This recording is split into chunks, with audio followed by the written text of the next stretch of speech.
Do you struggle with emetophobia, the fear of throwing up or seeing throw up? We're going to talk all about it. Stay tuned. That's what's up next.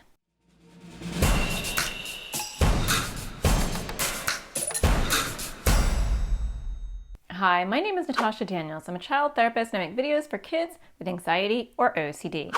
And today I want to talk to you about emetophobia, the fear of throwing up. I've done a couple of videos on this, but it is such a common fear that I thought it deserved one more video.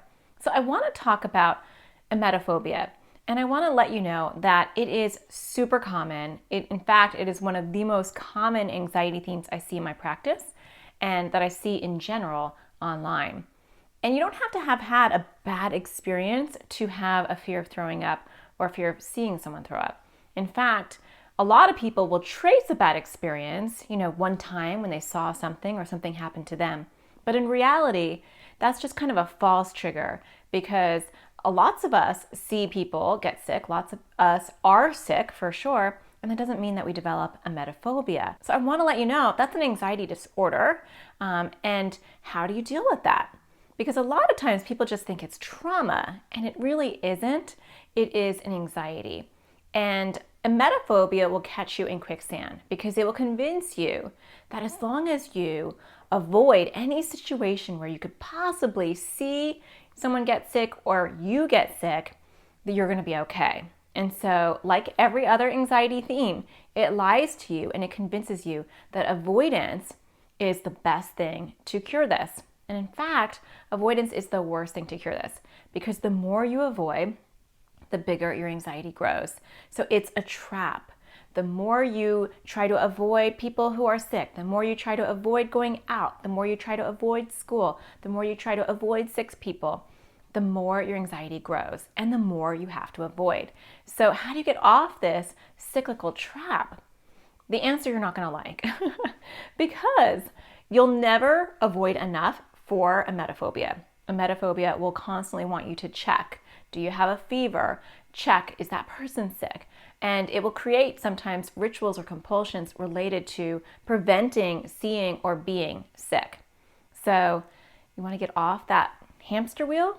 You have to face your fears. And I know that's a very scary thing. Yes, anxiety does have the power to make us feel nauseous.